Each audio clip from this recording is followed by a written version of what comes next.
Imagine your daughter competing in her first MMA boxing match, and then she loses. And you find out that her opponent was born a biological man. How would that make you feel?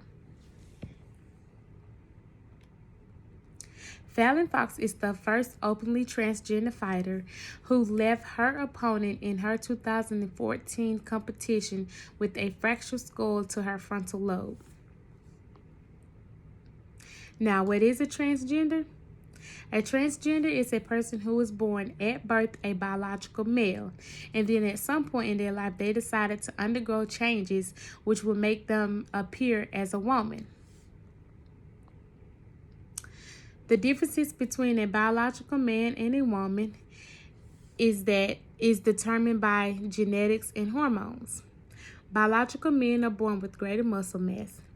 A report shows that there's a 10% difference between men and women.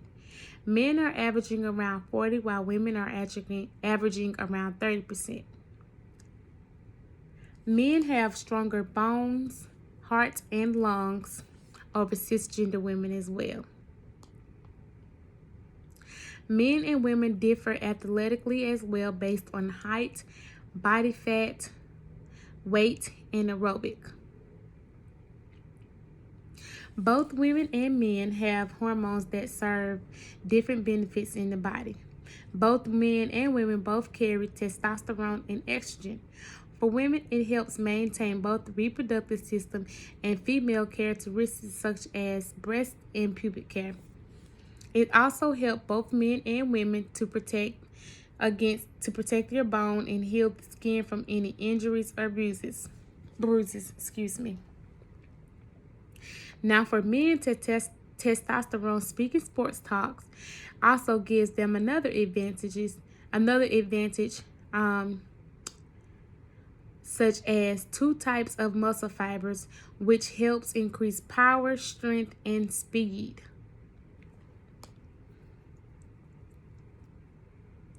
Sports are separate because it defines the two based on their sex and other characteristics that separate men from women.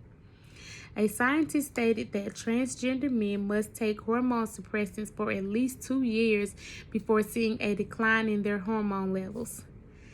This is to make them equivalent to a biological woman. But even after 2 years, studies prove that taking the suppressants, transgender men still were averaging 12% faster than a cisgender woman. So, sports are fun when they are fair, and that's what makes competing, training, and winning worth it, right? So when someone suffers a loss to an unfair competition because of a unchangeable advantage, it does not only take away from the sport, but the athletes will start to lose interest and integrity of being the best in the sport. And this is what happened. This is what is expected to happen if transgender individuals are allowed to continue to compete with cisgender athletes.